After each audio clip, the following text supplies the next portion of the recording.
The Black Cauldron is a 1985 American animated dark fantasy adventure film produced by Walt Disney Feature Animation and released by Walt Disney Pictures, the 25th Disney animated feature film. It is loosely based on the first two books in the Chronicles of Prydain by Lloyd Alexander, a series of 5 novels that are, in turn, based on Welsh mythology, set in the mythical land of Prydain during the Dark Ages. The film centers on the evil Horned King who hopes to secure an ancient magical cauldron that will aid him in his desire to conquer the world. He is opposed by a young pig keeper named Taran, the young princess Eilonwy, the bard Fflewddur Fflam, and a wild creature named Gurgi who seek to prevent him from ruling the world by destroying the cauldron. The film is directed by Ted Berman and Richard Rich, who had directed Disney's previous animated film The Fox and the Hound in 1981, the final Disney animated film to be recorded in RCA Photophone. It features the voices of Grant Bardsley, Susan Sheridan, Freddie Jones, Nigel Hawthorne, John Byner, and John Hurt. It was the first Disney animated film to receive a PG rating as well as the first Disney animated film to feature computer-generated imagery. The film was released theatrically by Buena Vista Pictures Distribution on July 24,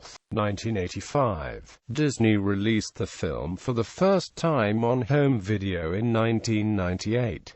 Plot: in the land of Prydain, Taran is an assistant pig keeper on the small farm of Caer Dalban, home of Dalban the Enchanter. Dalban learns that the Horned King is searching for a mystical relic known as the Black Cauldron, which is capable of creating an invincible army of undead warriors, the Cauldron-born. Dalban fears the Horned King may try to steal his pig hen, which has oracular powers, and use her to locate the cauldron. Dalban directs Taran to take Hen to safety. Unfortunately, Taran's foolish daydreaming causes Hen to be captured by the Horned King's forces. Taran follows them to the Horned King's stronghold. Along the way, he encounters the small, pestering companion Gurgi, who joins Taran on his search. Taran leaves Gurgi to sneak into the castle and rescues Hen, who flees, but all too soon he is captured himself, found guilty and thrown into jail.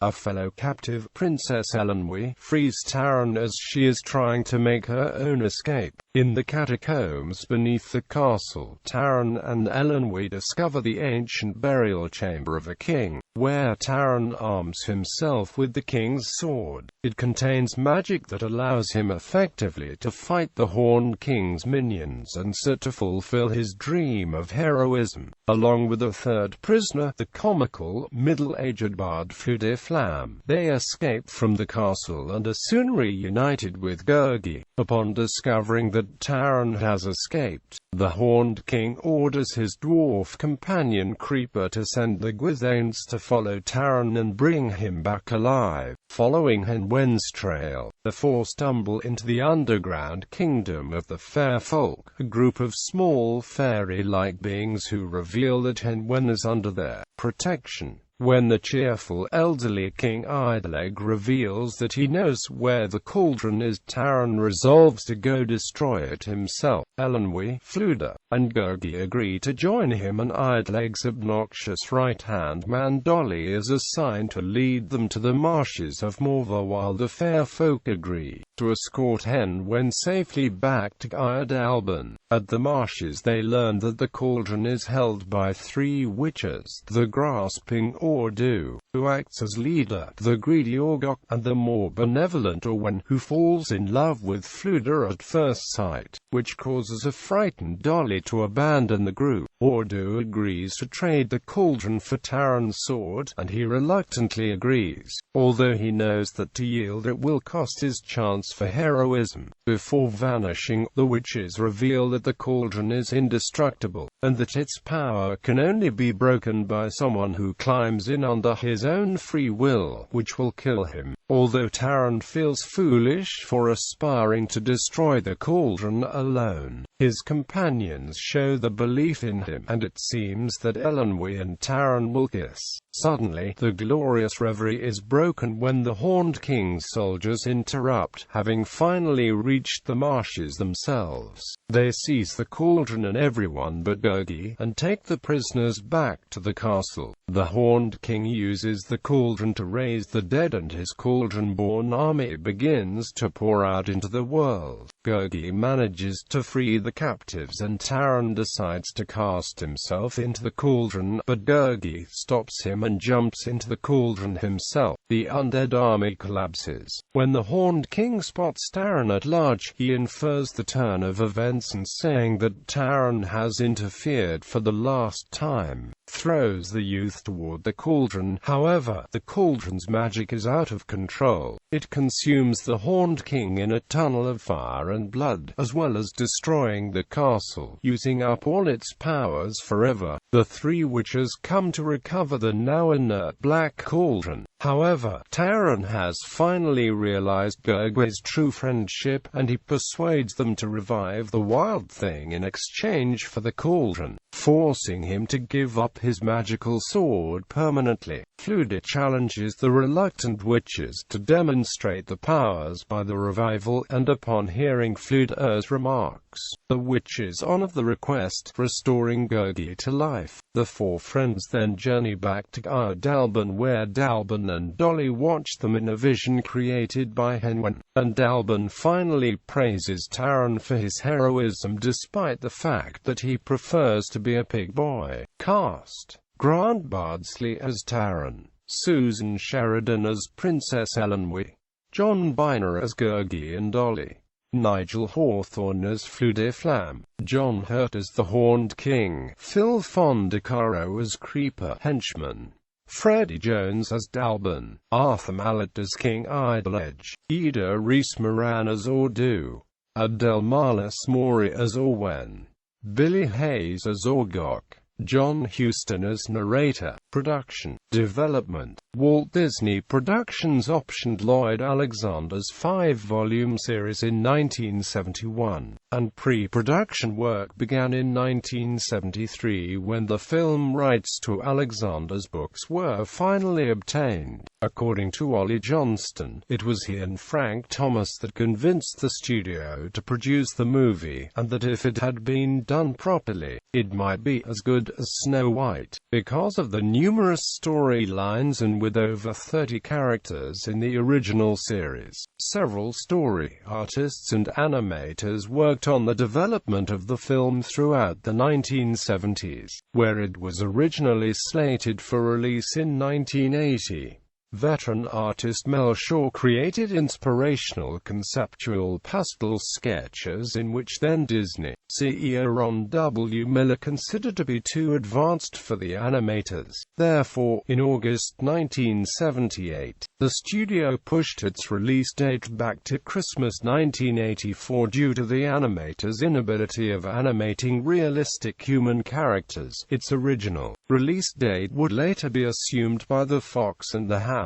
During its development limbo, one of those writers was veteran storyboard artist Vance Jerry, who was chosen to create beat storyboards that would outline the plot, action, and locations. Having set up the three principal characters, Jerry adapted the Horned King into a big-bellied Viking who had a red beard, fiery temper, and wore a steel helmet with two large horns. Desiring an experienced British screenwriter to write the screenplay, the studio signed Rosemary Ann Sisson onto the project. The first director attached to the project was animator John Musker after he was proposed the job by production head Tom Wilhite. As director, Musker was assigned to expand several sequences in the first act but were eventually deemed too comedic. When production on The Fox and the Hound had wrapped, several feature animation directors Art Stevens, Richard Rich, Ted Berman, and Dave Michener became involved in the Black Cauldron. When Miller decided too many people were involved, he decided Stevens was not appropriate to supervise the project, so he contacted Joe Hale, who who was a long-time layout artist at Disney Studios, to serve as producer, with Hale as producer. Actual production on The Black Cauldron officially began in 1980.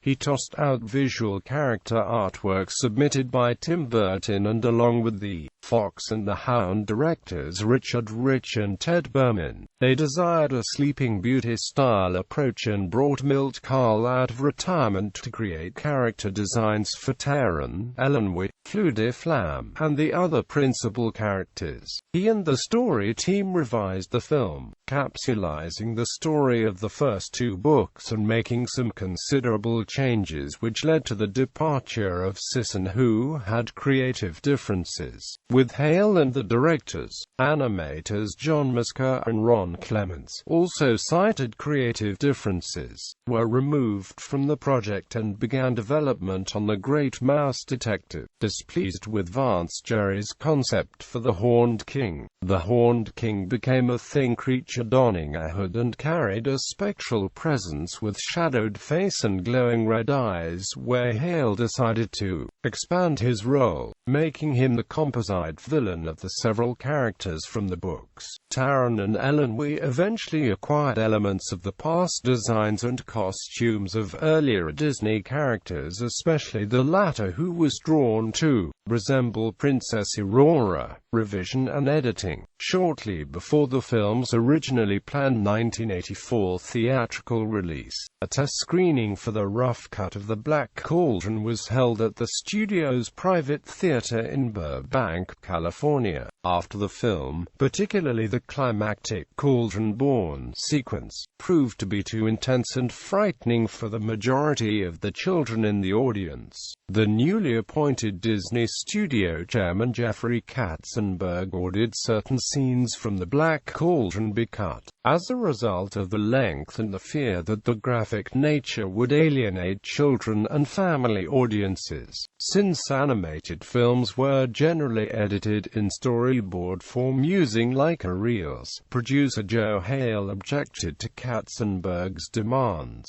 Katzenberg responded by having the film brought into an edit bay and editing the film himself. Informed what Katzenberg was doing by Hale, Disney CEO Michael Eisner called Katzenberg in the editing room and convinced him to stop. Though he did what Eisner insisted, Katzenberg requested that the film be modified, and delayed its scheduled Christmas 1984 release to July 1985 so that the film could be reworked. The film was ultimately cut off by 12 minutes, including whole sequences involving the world of the Fairfolk. Some existing scenes were rewritten and reanimated for continuity. Many of the cut scenes involved the undead Cauldron-born, who are used as the Horned King's army in the final act of the film, while most of the scenes were seamlessly removed from the film. One particular cut involving a Cauldron-born killing a person by slicing his neck and another one killing another person by slicing his torso, created a rather recognizable lapse because the removal of the scene creates a jump in the film's soundtrack. Other deleted scenes are mostly shots of graphic violence, such as Taran fighting his way out of the Horned King's palace with the magic sword, Dienwen, a sequence of Princess Eilonwy being partially naked, and another featuring one of the king's henchmen being dissolved by mist from the cauldron itself. Had these scenes remained in the film, The Black Cauldron would have retained the distinction of being the first Disney animated feature film to be rated PG-13 or R. In the end, the film became the first Disney animated feature film to be rated PG. Animation invented by David W. Spencer from the studio's still camera department. The animation photo transfer process was first used for The Black Cauldron, which would enhance the technology by which the rough animation would be processed onto celluloid. First, the rough animation would be photographed onto high-contrast litho film, and the resulting negative would be copied onto the plastic cell sheets that would transfer lines and the colors, which eventually eliminated the hand-inking process. But as the app transferred, line art would fade off of the CELS over time. Most or all of the film was done using the xerographic process, which had been in place at Disney since the late 1950s. Spencer would win a Technical Academy Award for this process, but the computer would soon render the apt process obsolete. The Black Cauldron is notable for being Disney's first animated feature film to feature visual effects provided by Jim Henson's Creature Shop, as well as the first film to incorporate computer-generated imagery in its animation for Bubbles, a boat, a floating orb of light, and the cauldron itself. Despite the Black Cauldron being released a year before The Great Mouse Detective, both films were in production simultaneously for some time, and the computer graphics from the latter were done first. When producer Joe Hale heard about what was being done, the possibilities made him excited, and he made the crew from The Great Mouse Detective project create some computer animation for his own movie. 4 others effect-animated Donkball used live-action footage of dry ice mist to create the steam and smoke coming out of the cauldron. Soundtrack. The Black Cauldron original motion picture soundtrack is the soundtrack album to the film. It was composed and conducted by Elmer Bernstein and originally released in 1985. Composition. Unlike most other Disney animated films, the film did not contain any songs. At the same time, Bernstein just came off the success of his Academy Award-nominated score for the 1983 film Trading Places, as well as the score for the 1984 film Ghostbusters. Like in the latter of the two, The Black Cauldron saw the use of the ghostly Ons Martineau to build upon the dark mood of Prydain. Original release. Because of the film's last-minute revisions, much of Bernstein's score was cut and unused. In its minority, the score was re-recorded for the album original release by the Resara Band in 1985, with the composer conducting the Utah Symphony Orchestra. The album soon fell out of print, and many of the film's tracks did not resurface until a bootleg copy entitled Taran was supplied to soundtrack specialty outlets in 1986. Re-release. The film tracks received the premiere release in 2012 as part of Fflewddur Records' partnership with Walt Disney Records to issue several Disney films soundtracks. Critical response. The score received positive reviews from music critics, and today is regarded as one of the best works by Bernstein and for a Disney animated film. Despite its obscurity, Jason Ankeny from AllMusic gave to the soundtrack a positive review, stating that Bernstein's bleak arrangements and ominous melodies vividly underline the fantasy world portrayed on screen, and taken purely on its own terms, the score is an undeniable success. The film's score review website Filmtracks wrote, "The score for The Black Cauldron was for Bernstein what Mulan was for Jerry Goldsmith in the next decade. A fascinating journey into a fresh realm that required its music to play a more significant role in the film." Release history. Release. For its initial release, the film became the first Disney animated film to receive a PG rating from the Motion Picture Association of America. It was also presented in Super Technorama 70, the first since Sleeping Beauty, and Dolby Stereo 70mm 6-track surround sound. Box office performance. The Black Cauldron was released in North America on July 24, 1985. The film was also screened at the Radio City Music Hall in New York City, while officially budgeted by Disney executives at $25 million. The film's production manager, Don Hahn, said in his documentary, Waking Sleeping Beauty, that it cost $44 million to produce the film. The $44 million budget made it the most expensive animated film ever made at the time. The film grossed $21.3 million domestically. It resulted in a loss for Walt Disney Studios and put the future of the animation department in jeopardy. It was so poorly received that it was not distributed as a home video release for more than a decade after its theatrical run. Adding insult to injury, the film was also beaten at the box office by the Care Bears movie, which was released several months earlier by Disney's much smaller rival animation studio Nelvana. The film was, however, more successful outside North America, notably in France, where it had 3,074,481 admissions and was the fifth most attended film of the year. The film was the last Disney animated film to be completed at the original animation building of the Walt Disney Studios in Burbank, California. The animation department was moved to the Airway facility in nearby Glendale in December 1984, and, following corporate restructuring, eventually returned to the Burbank studio in the mid-1990s at a new facility.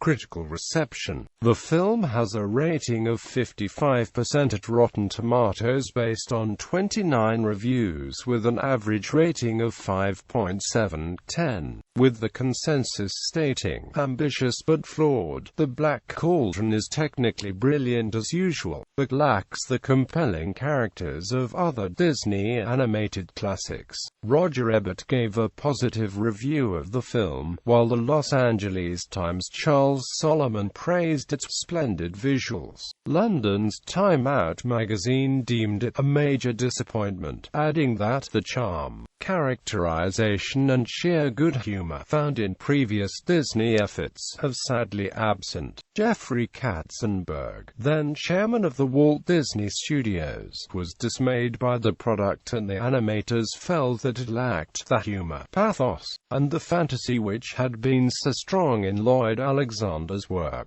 The story had been a once-in-a-lifetime opportunity, and it was heartbreaking to see such wonderful material wasted. Lloyd Alexander, the author of the books on which the film was based, had a more complex reaction to the film. First, I have to say, there is no resemblance between the movie and the book. Having said that, the movie in itself, purely as a movie, I found to be very enjoyable. I had fun watching it. What I would hope is that anyone who sees the movie would certainly enjoy it, but I'd also hope that they'd actually read the book. The book is quite different. It's a very powerful, very moving story, and I think people would find a lot more depth in the book. Home media. Following many requests from fans, The Black Cauldron was released on VHS in the United Kingdom in 1997, and in the United States on August 4, 1998 as part of the Walt Disney Masterpiece Collection, in a pan-and-scan transfer, 13 years after its theatrical release. The film received DVD release with a 2.201 non-anamorphic widescreen transfer, followed in 2000, as part of the Walt Disney Gold Classic Collection line, featuring an art gallery, a new game, The Quest for the Black Cauldron, and the 1952 Donald Duck short Trick or Treat. In 2008, Disney announced a special edition DVD release of the film to be released in 2009, but failed. It was re-advertised as a 25th anniversary edition and released on September 14, 2010 in the US and UK. It contained a 2.351 anamorphic widescreen transfer, the new Witcher's Challenge game, deleted scenes, and all of the features from the 2000 DVD release. Theme parks. Costumed versions of the characters from the film have made occasional appearances at the Disney theme parks and resorts. In 1986, the eatery Lance's Inn at Walt Disney World was renamed Gurgi's Munchies and Crunchies. Eventually, in 1993 they closed the place down, then later remodeled it into Lumiere's Kitchen, the Village Fry Shop, and the Friar's Nook. In 1986, the attraction, Cinderella Castle Mystery Tour, opened up at Tokyo Disneyland, an attraction in which the Horned King makes an appearance. The attraction was open from 1986 to 2006. Video game. A video game of the same name was designed by Eilonwy of Sierra Online and released in 1986. It was made shortly after the first King's Quest game, so it resembled that adventure in many ways. Along with the Dark Crystal, it remains one of only a few adventure games by Sierra to be based on films. The player character is a young assistant pig keeper named Taran, who undertakes a quest to stop the evil Horned King, who seeks for Eilonwy, the magical pig of the wizard Alban, for her visionary abilities. With these abilities, the Horned King would be able to discover the Black Cauldron and rule the land. Taran's first mission is to lead her to the fair folk while the Horned King's dragons are looking for them. If the pig should be captured, Taran can go to the Horned King's castle and rescue her. As soon as he is inside, Taran will meet Eilonwy with her magic bauble and may rescue Fflewddur Fflam, as well as discover a magic sword. The cauldron is in the possession of 3 witches of Morva who will trade it for the sword. Unfortunately, a dragon grasps the cauldron and Taran goes back to encounter the evil man himself. The game actually featured plot branches and multiple endings depending on many variables, such as whether and when the pig was saved, how the cauldron was destroyed, and what reward was chosen afterwards. This use of multiple endings predated the more famous use in Lucasfilm's game Maniac Mansion by a year. In order to make the game more accessible to children, Sierra used an innovative idea that would not reappear in the genre for the next 10 years. The text parser was removed in favor of the function keys that performed various actions. F3 would choose an inventory item, F4 would use it, F6 would perform use near the character's location, and F8 would look. The simplification of the 2 actions, look and use, was not reused in Sierra's later games. However, it somewhat resembles the control system of other later simpler point-and-click adventure games, such as the King's Quest VII of the Dig, whose interfaces only consisted of look and use. Being based on a Disney film, the graphics present some relative flexibility compared to the monolithic and straight scenery of previous and later games. Bibliography.